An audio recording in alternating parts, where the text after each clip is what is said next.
If you've ever stood in a room full of people who are supposed to love you, only to feel completely invisible, then you'll understand what I'm about to say. My name's Liam, I'm 32, and I own a mid-sized but rapidly growing logistics tech company I built from the ground up. You wouldn't know that, though, if you met my parents, because to them, I'm practically background noise. I'm the quiet one, the dependable one, that doesn't need much attention one. And trust me, in my family, that means you don't get any at all. Growing up, it was always about my older brother, Jake. He's 2 years ahead of me, louder, flashier, and frankly, way better at playing the favorite son role. He was the golden child, the kind who got applause for showing up. He once brought home a B- on a science test and got pizza night. I brought home a full-ride scholarship letter and was told to just leave it on the table. I used to think maybe I just wasn't loud enough, or maybe I didn't shine in the right way. But as I got older, I realized the truth was simpler and more painful. They'd already decided who mattered. I tried not to let it get to me. I focused on building my life, keeping my head down, and working harder than anyone else I knew. I didn't have time for bitterness. I was busy coding in my tiny apartment, taking consulting gigs, and slowly turning my freelance hustle into a company that now employs close to 60 people. No investors, no loans, just grit. I don't flash it around. I don't drive anything flashy, and I definitely don't show up to family dinners talking about IPOs and profit margins. But the silence from my parents? That still stung more than I'd like to admit. The real story started 6 months ago, at a family gathering for my dad's birthday. I'd flown in from across the state because I knew it meant something to him, even if I suspected he'd barely register I was there.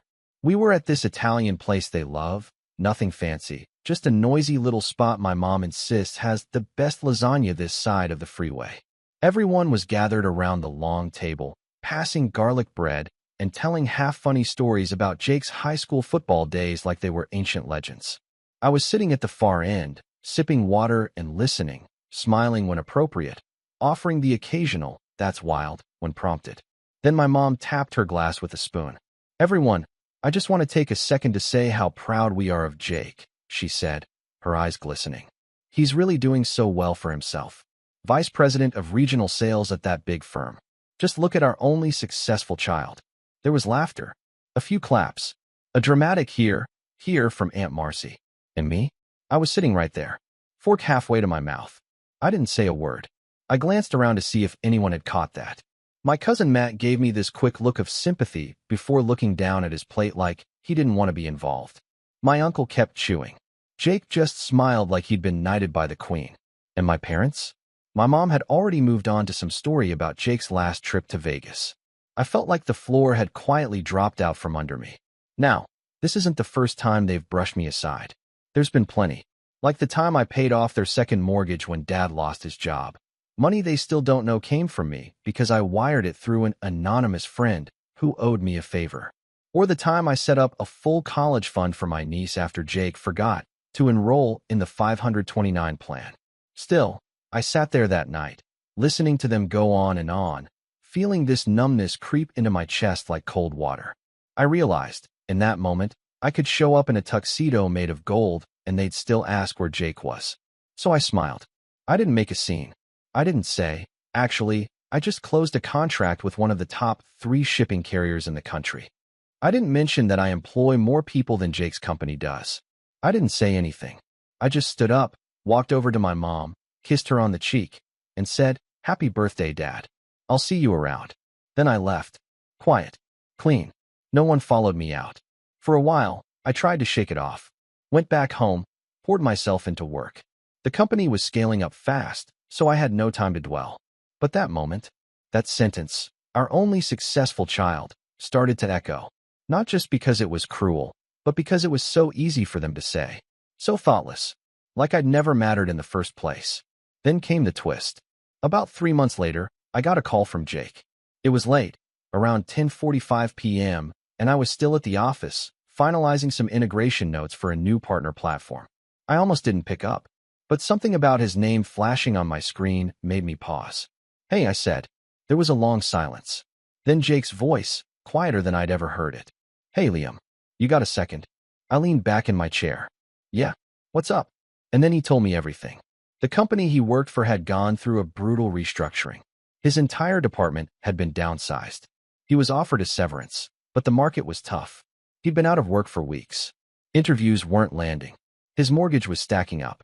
His wife was panicking. And then he said something that truly shocked me. I was wondering if you were hiring. There it was. The golden child, calling me, the invisible brother, for help. I didn't say yes immediately. I told him I'd think about it, that I need to talk to HR. And technically I did. But the truth is, something had already shifted in my mind. I wasn't angry. Not exactly. But I was done being the background character in someone else's story. So I started planning. Not revenge in the classic movie sense. No explosions, no yelling matches, no family-wide drama. I didn't want to humiliate him. I just wanted to remind everyone who I was. And what I'd built. What happened next? Well, let's just say it was subtle, quiet, and incredibly satisfying. When I hung up that night after Jake's call, I sat in the dark for a long time. I didn't feel triumphant. I didn't feel smug or satisfied. If anything, I felt hollow. This was my brother. The same one who once held my head underwater in the pool a second too long because he thought it was funny. The one who told everyone at school I had a crush on my math teacher when we were teens. The same guy who, year after year, watched our parents diminish me and never once said, "Hey, maybe give Liam a little credit." Now he needed me. Not for advice. Not to catch up. For a job. I could have said no. Honestly, I probably should have. But something in me clicked. I didn't want to reject him. I wanted to do something better, something sharper. Something that would make them all see me, without me ever having to raise my voice. 2 days later, I called him back. "I've got a spot," I said, flipping through some internal listings we had for warehouse support and operations floater roles. Entry level. Not glamorous. But it's a paycheck. You in? There was a beat of hesitation on the other end. What kind of position?" "Janitorial assistant," I said evenly. "Helping the facilities team. Cleaning, maintenance, some stockroom organizing. It's steady work." Silence again. "Look, Jake," I added calmly. "You're overqualified. I get it. But I can't just create a VP role out of thin air. If you need something, this is what I've got right now. I'm not going to BS you." There was a long pause before he said, "Yeah, okay. Thanks, man. I'll take it." I kept my tone friendly. I even told him HR would walk him through everything. But inside, something cold and still had taken root. I didn't put Jake in that job to humiliate him. I put him there because for once in my life, I wanted to control the narrative. No handouts. No shortcuts. Just the reality of who we really were when nobody else was watching. He started the following Monday. I didn't tell anyone at the company that he was my brother. I didn't need to. HR placed him on a rotating schedule between our two buildings, mostly doing basic cleaning tasks and stocking break rooms. It wasn't demeaning. We pay fairly. He had benefits. But it was quiet work. Unseen. He'd never experienced that before. I saw him a few times in the halls. He'd nod or wave. I'd nod back. We didn't really talk. A few weeks in, one of my junior managers came to me and said, "Hey, that new facilities guy, Jake. He said he used to be a VP of something. Why is he mopping floors now?" I just smiled. Tough market right now. Around that time, I started getting texts from my mom. "Hey, sweetie, how's work? Are you coming to the fall family picnic next month? Your brother mentioned he's working for a tech company now. Small world, huh?" I didn't reply to most of them. I knew what this was. They smelled change in the air. For the first time, Jake was struggling and I wasn't. The family picnic was something they did every October. Always the same park. Always the same potluck sign-up sheet. I'd skipped the last two. But this time, curiosity got the better of me. I drove out, wearing a simple dark polo and jeans. Nothing flashy. When I arrived, people were milling around, laughing, tossing footballs, loading up paper plates with potato salad. My parents were by the grill. My mom lit up when she saw me. "Liam, you came. Oh, sweetie, look at you. You've lost weight." Not even a "how are you." My dad clapped me on the shoulder. "Jake's around here somewhere," he said, like that was what I was waiting to hear. I nodded and went to grab a drink. A few cousins chatted me up, small talk, work stuff. Someone mentioned they heard I was doing something with software. I gave vague answers. I'd long ago learned not to bother explaining. Then Jake showed up, holding a plate of ribs. He looked tired, a little sunburned, and there was something in his eyes that hadn't been there before, an edge of humility. He didn't say much to me, just gave a short "hey" and moved on. I stayed for about an hour, then slipped out without saying goodbye. I'd seen what I needed to see. My brother, once the family's pride and joy, was quieter now, smaller, and they still hadn't asked a single thing about what I was doing. Then came Thanksgiving. My mom called a week before. "We really want you here this year," she said, her voice chipper. "We're doing a big dinner at the house. Jake's bringing a turkey from that fancy place downtown. Everyone's pitching in." I wasn't planning to go, but then she added, "Your father says it's been a tough year for Jake. We want to lift him up, you know? He's still our shining star." That line, "still our shining star," it echoed in my chest like a gunshot. I said I'd be there. I showed up on time, with a bottle of wine and a polite smile. The house was warm and full of noise. My nieces ran around in socks. My aunts chatted in the kitchen. Jake was carving the turkey like a game show host. Dinner was loud and cheerful. I didn't say much, just listened. Then, halfway through dessert, my dad stood up with his glass. "I just want to say," he began, "how proud we are of this family. Especially Jake. He's had a rough patch, sure, but he's working hard again. Back in the game. That's what matters." Mom nodded. "He never gives up." My uncle chimed in. "Resilient, that's what he is." And then my dad, bless him, said it again. "Our only successful child." There it was. Again. I sat there, holding my fork, frozen. I wasn't angry. I wasn't shocked. I was just done. Jake shifted awkwardly in his seat, eyes flicking toward me for the briefest second before looking away. I didn't speak. Not then. I finished my pie, helped clear a few plates. Then I hugged my mom goodbye and drove home in silence. A week later, Jake asked if he could meet for lunch. We sat at a quiet diner near my office. He looked tired again. Older. A little embarrassed. "Hey," he started. "So, I just wanted to say thanks. For the job. I know it's not glamorous, but it's helping. I'm grateful." I nodded. He glanced out the window. "I'm not used to this. You know? Being the guy people forget. It's weird." I didn't say anything. Then he added, "They don't ask me how I'm really doing. They just assume I'm fine." I looked him in the eye. "Yeah, I know the feeling." He flinched a little, then smiled sadly. "Guess you've known it longer than me." There was a pause between us. Years of silence, bruises, swallowed pride, all sitting at that table. I paid the bill. He went back to the office. I watched him cross the street, his shoulders hunched against the cold. And that night, I started planning the Christmas dinner. Not because I wanted revenge, because I wanted closure. But before that could happen, something else cracked the surface. Something that changed the entire trajectory. It was the following Monday when I got a call from our building supervisor. "Hey Liam," he said. You might want to see this." He sent over a security video. There was Jake, in the executive hallway, scrubbing the floor outside the bathrooms. A few junior employees walked by, laughing. One of them, someone we'd just hired, nudged his friend and said, "Bet the VP gig didn't teach him this, huh?" Jake stood up fast. Too fast. He slipped, knocking over the mop bucket. Water everywhere. And the look on his face? Rage. Humiliation. And worst of all, fear. I paused the video, replayed it, sat with it. He hadn't told me anything, hadn't complained, hadn't asked for reassignment. But that video, that was the moment I realized he wasn't just learning humility. He was unraveling. I didn't know it then, but what happened next, what he did next, would be the real breaking point. The betrayal that made everything clear. And it was coming faster than I ever expected.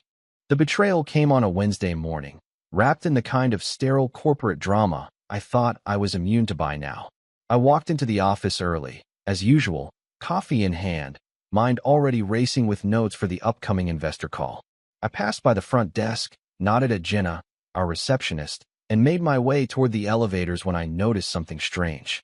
A tight huddle of people, 3 or 4 mid-level employees, whispering with furrowed brows and hushed tones. When they saw me, they scattered. I stepped into the elevator, hit the top floor button, and exhaled. I knew something was off. 10 minutes later, Ryan, my second in command, knocked on my office door. "Got a minute?" I nodded. He walked in and closed the door behind him. That's when I knew it was serious. "You might want to see this," he said, holding out his phone. I took it. It was a screenshot from Slack, one of our internal channels. Someone had leaked sensitive internal documents. Pricing tiers, client acquisition strategy, even part of our upcoming automation roadmap, all anonymously posted on a startup gossip forum. It wasn't a major breach, but it was enough to raise eyebrows with some of our clients. Then came the kicker, the person who downloaded the files. Jake. He'd used his janitor access card to swipe into the executive hallway late at night, then plugged into one of the workstations. The IT log showed everything. I sat there, staring at the screen, while Ryan explained the rest. I had security pull footage. It's definitely him. I haven't said anything yet. Figured you'd want to handle it directly. My ears rang. My chest felt hollow. For a second, I couldn't breathe. Jake, my brother, had stolen from me. And not just data. Trust. After everything I'd done to pull him up off the floor without fanfare or humiliation, he turned around and stabbed me in the back like it was nothing. I thanked Ryan, asked him to keep it quiet for now, and sat in my office until well past noon. At some point, I opened my drawer and pulled out an old photo of us. Jake and me, maybe 8 and 10 years old, standing in front of a broken sprinkler with soaked clothes and matching grins. Back when things were simple. Before the hierarchy. Before the family dinners that felt like board meetings. Before favoritism became policy. That night, I didn't go home. I stayed in the office, lights dimmed, replaying everything over and over. His smug face at Thanksgiving. That first phone call when he said, "I was wondering if you were hiring." The way he avoided my eyes at the picnic. And now this. I was humiliated. Not because the leak had hurt the company. It hadn't. Not deeply. We'd caught it early, locked everything down, and informed legal. But because I had let him in. I had bent over backwards to offer him dignity when he'd never offered me an ounce of it in our entire lives. I was done. That weekend, I packed a small duffel, drove 3 hours north, and checked into a quiet cabin with no internet. I left my phone in the glove box and took long walks by the lake. I didn't talk to anyone. I needed to figure out what came next, not just with Jake, but with everything. It was there, watching the sunrise spill gold over still water, that I realized something. I'd been playing their game. My entire life, I'd let my parents' words weigh more than they should. I'd worked like a ghost in the shadows, hoping that maybe one day they'd notice. That one day, I'd finally earn their love. But the truth? I had already outgrown the need for it. I didn't want their praise anymore. I wanted peace. The next week, I returned to the office and made changes. Quiet ones. I promoted Ryan to COO, giving him more decision-making power so I could step back a little. I started working 4 days a week instead of 6. I booked a 2-week trip to Portugal with no itinerary, just a passport and a journal. And I moved Jake. Not fired. Not humiliated. I transferred him to a quiet satellite office we owned 2 towns over. Part of a maintenance team with no access to the central systems. No chance to hurt the company again. He was technically still employed, but the message was clear. We were done. He called once, the day he got the transfer notice. I let it go to voicemail. His voice was strained. "I messed up," he said. "I didn't mean to. I was just desperate. I thought maybe if I could prove something to someone. I don't know. I'm sorry, Liam." I didn't call back. I didn't need to. Because for the first time in my life, I wasn't trying to fix things. I was rebuilding myself. I spent more time with people who actually saw me. Old college friends, colleagues. The guy who ran the used bookstore I used to go to in my 20s. I reconnected with a girl I dated briefly years ago. Her name was Erica. She had kind eyes and a no-nonsense laugh. And she didn't care that I ran a company. She liked that I listened. We started going on walks, cooking together. Nothing serious. Just quiet. Grounding. At the same time, my company was thriving. Ryan was killing it. We landed 2 new contracts. Our internal culture was tighter than ever, and our net promoter score was through the roof. And still, my parents said nothing. No calls. No apologies. Christmas came. I didn't go. I spent it with Erica instead, making French toast and watching movies on the couch. Around New Year's, I got a card from my mom in the mail. Just a card. No call. No note. Just a stock message about wishing you peace and prosperity. I stared at it for a full minute, then dropped it in the trash. And that's when I knew.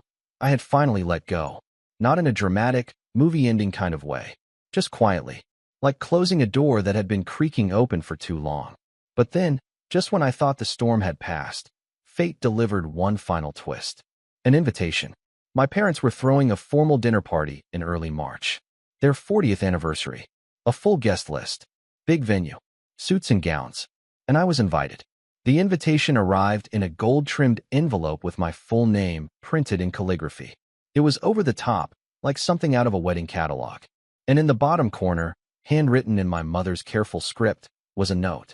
It would mean a lot if you came. Jake will be there. He's doing much better. I almost laughed. But then I paused. Because a part of me, the part that had been silent for so long, knew this wasn't just another party. This was the moment. The one where everything that had built up over the years, every slight, every dismissal, every time they looked right past me, was finally going to reach the surface. I wasn't going for revenge. I was going for truth. But what happened at that dinner? Even I couldn't have planned for how satisfying it would be. And it all started with a single sentence. Just 12 little words that dropped like a bomb. There's a peculiar kind of stillness before you execute something big. Not rage. Not bitterness. Just clarity. That's what I felt when I held the invitation to my parents' 40th anniversary dinner. Heavy cardstock, gold trim, an embossed crest like they were royalty. And that little handwritten note at the bottom? Jake will be there. He's doing much better. That was the spark. I didn't respond right away.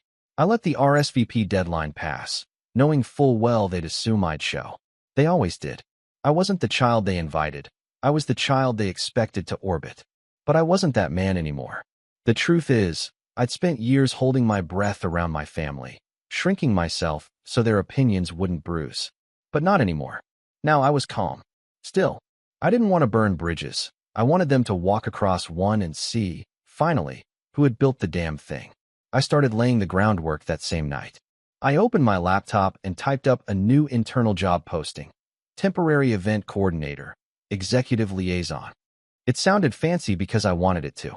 I emailed it to a trusted staffer, Maya, one of my most competent operations leads, and asked her to handle the logistics. Venue research, vendor coordination, guest check-ins. The kind of polished execution my parents had never associated with me. Next, I contacted a luxury PR consultant I'd worked with once during a funding round.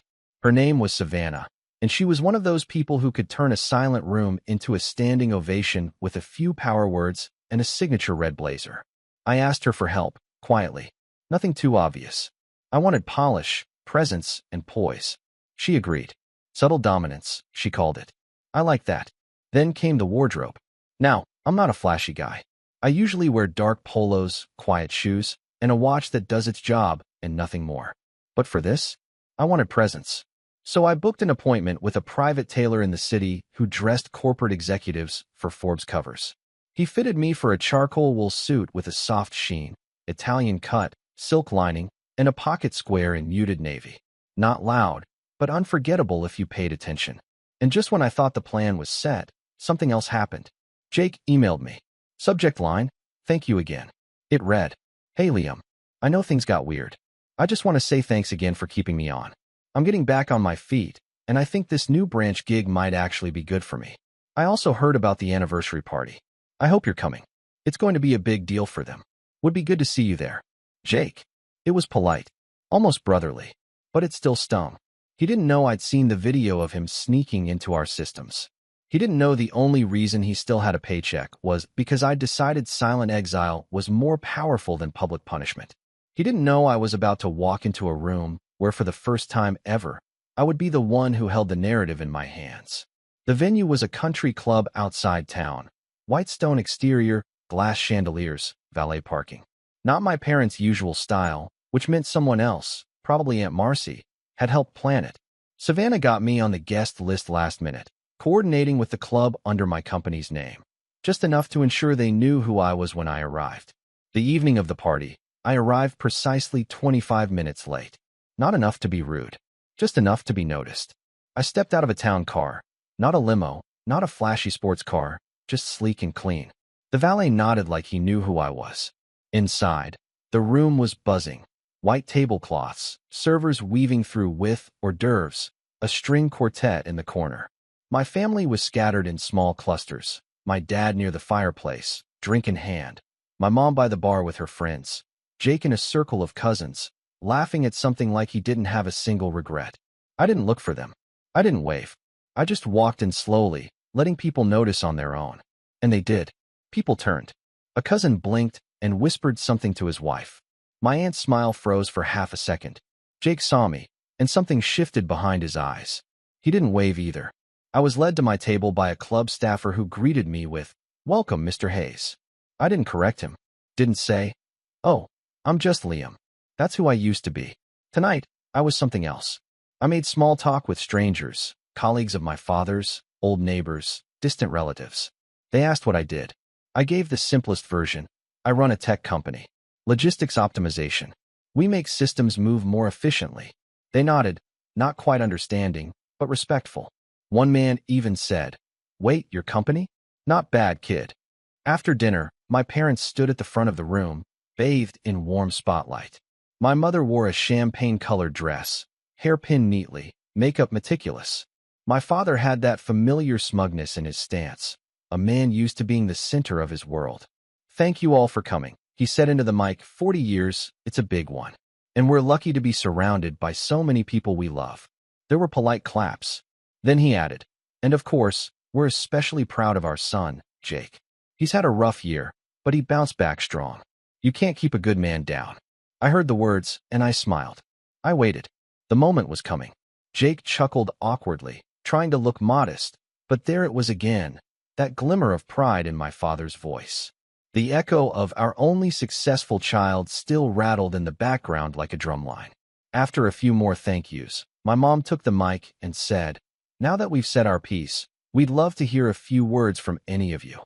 Jake, maybe say something." Jake stepped forward, cheeks slightly flushed.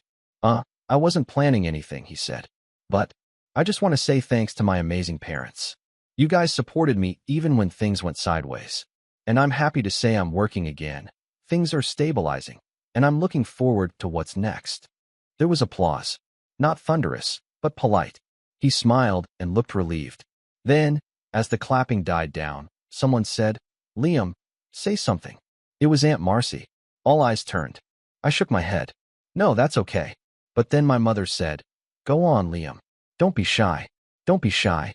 Like I was 12 again. I stood up, walked slowly to the front of the room, every step measured. Took the mic from the stand, adjusted it slightly. Looked around. I wasn't planning on speaking tonight. I began, keeping my voice calm. But since we're all here, family, friends, old neighbors, I'll say this. I paused. My father raised a glass, already smirking. I remember, not too long ago, sitting at a table kind of like this one. Same faces, same energy. And I heard someone say, "We're proud of our only successful child." The room stiffened. Jake's smile vanished. My mother's eyes darted. "I was sitting right there," I continued, "but it was like I didn't exist. And that's okay, because sometimes invisibility is fuel." I met my father's eyes. I used that fuel to build something. Not for praise, not for recognition, just because I knew I could. I turned to the audience. So if any of you are sitting here tonight, feeling overlooked, dismissed, or invisible, just know this.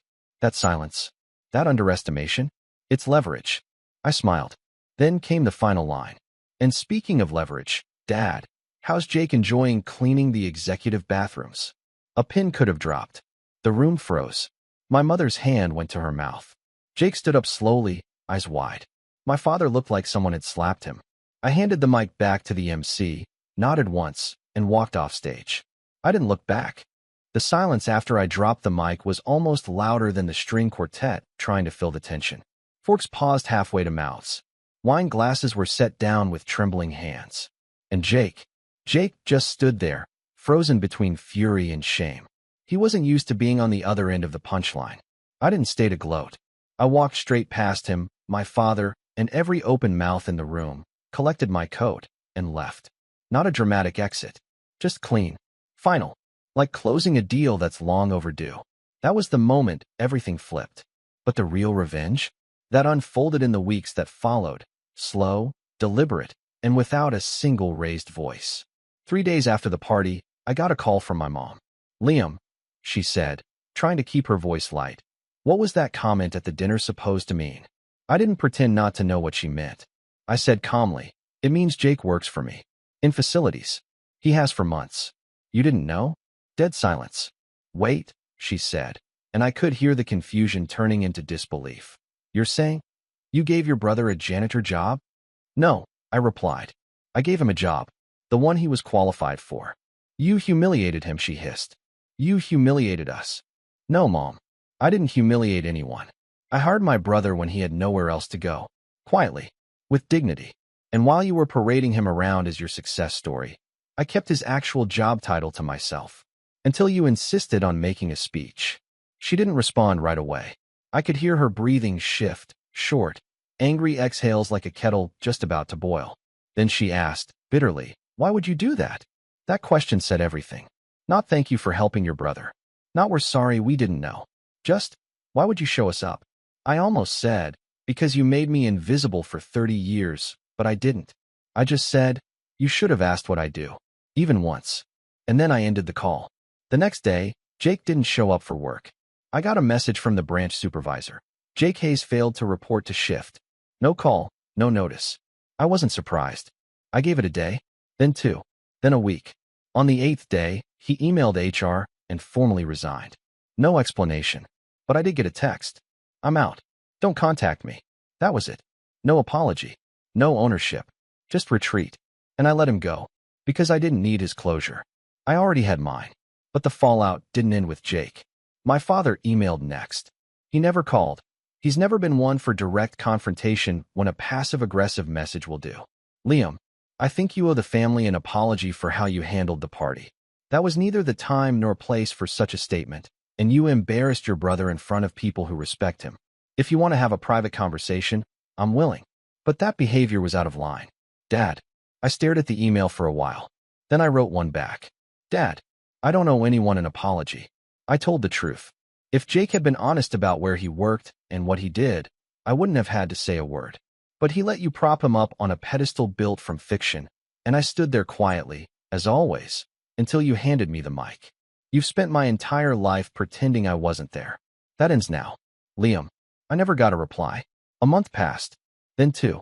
My mother tried again, once, sending a group text to the family, asking if we'd like to do a spring barbecue. No one responded. At least, I didn't.